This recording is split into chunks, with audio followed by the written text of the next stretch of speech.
My next guest was one of the big winners last week, getting that decision victory over Yusuf Zalal. It's Sean Woodson joining me here on the program. Sean, how's it going, man?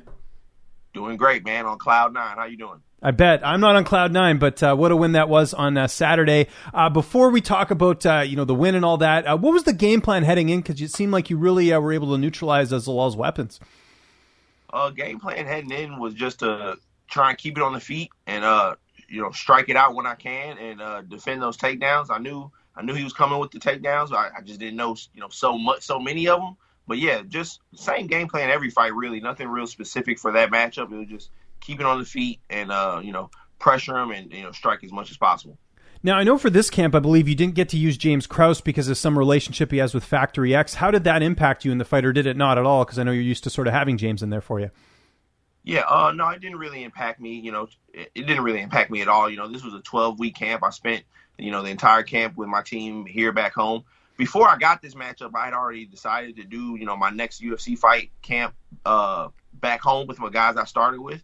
And then it just happened that I got matched up with Zalal, who, is real familiar with Krause. They're friends, and they both share the same head coach. And I was planning on going and spending some time out there at Glory, popping up, spending some time out there for that camp. But yeah, once I got the matchup with Zalal, that would have just been a conflict of interest. So yeah, but this next fight, I'm definitely, planning on going back out there and sharpening up with those guys and getting some work with them.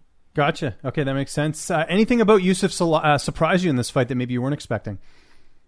Like I said, I knew he was going to come, I knew he was going to try and take me down. He's a well-rounded dude. If you watch his fights, he mixes in his takedowns every fight, but I just didn't know he was going to be as takedown heavy as he was. He threw me off with that. I thought we were going to definitely strike a little bit more than what we did.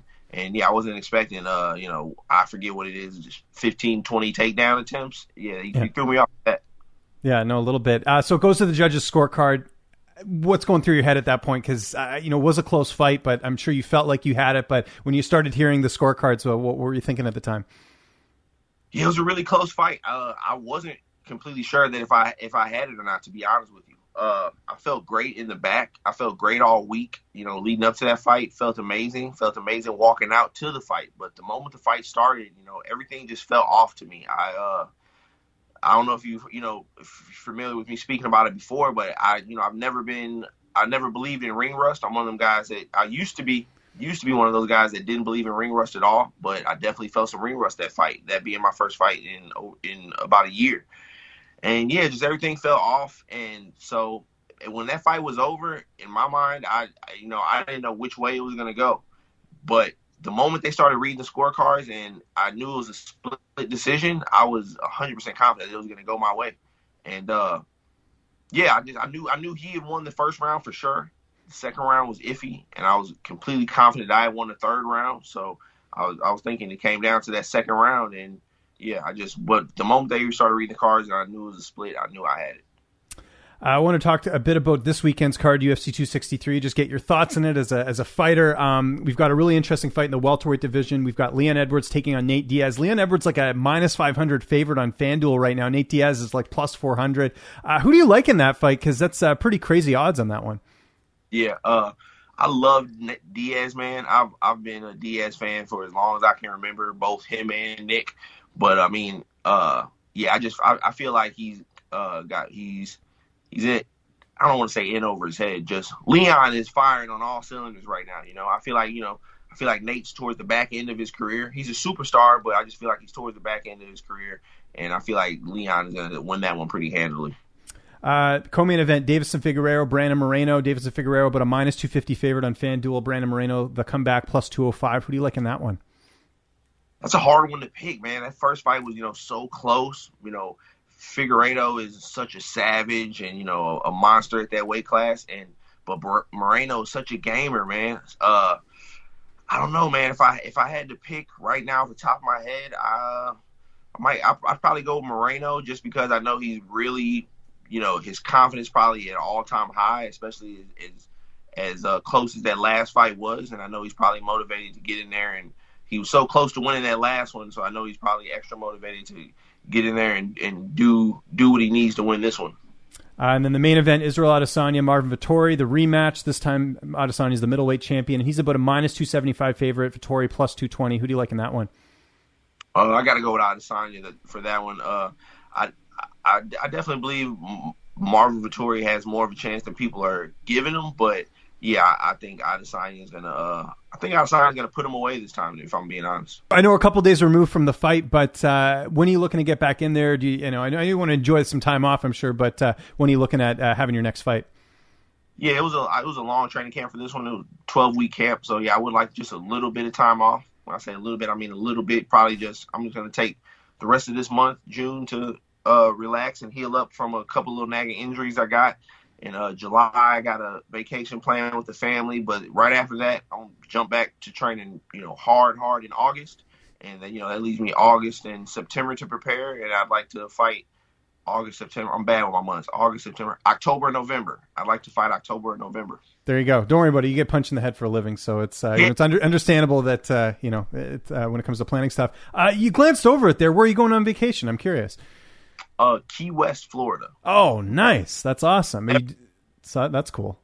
Yeah, I've never, all my life really, I've never really went on vacation. Anytime I've ever traveled, it's always been fight related, whether it be Vegas, Boston, anytime I've ever traveled, it's always been just a fight and then turn around and come right back home. So yeah, I'm really looking forward to going on a nice, relaxing vacation with the family.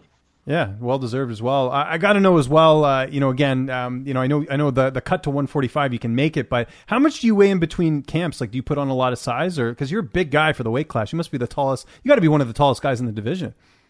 Yeah, I am. They told me that last time I was out. They measured me. I am the tallest featherweight in the division, and I walk around like 170, 175. Gotcha. I try my best not to go over 175.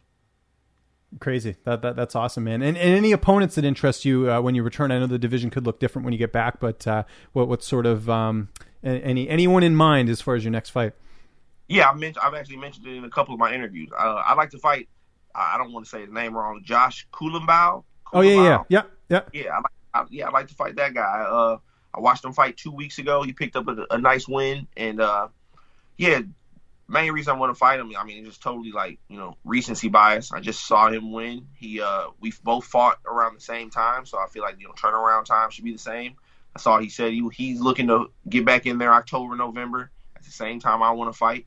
He's a striker. I'm a striker. I feel like we could put on a really exciting fight for the fans. His last time out, he fought a pretty one-dimensional wrestler who was trying to take him down the whole time. Yusuf was trying to take me down, pretty much the whole time, and I feel like, me and him, neither one of us would be looking to take the other one down. We're pretty similar experience level too. He's 9-1, I'm 8-1. I feel like it's a perfect matchup, and it'd be a really good fight. So yeah, that's the fight I'm trying to get. Sean, thanks so much for doing this. Hope you have a great vacation, by the way. Anyone you want to thank, any sponsors, any social media? I'll give you the last word. Well, social media is STL Sniper 314 on Instagram. Go ahead, give me a follow. But yeah, as far as my sponsors and supporters, damn, I don't want to start listing them because then. But here's what you do: you already plugged the social media, right? So the sponsors, I'm sure you're posting about them, so they'll see it on there. So just direct people to your social media, and then you're good to go.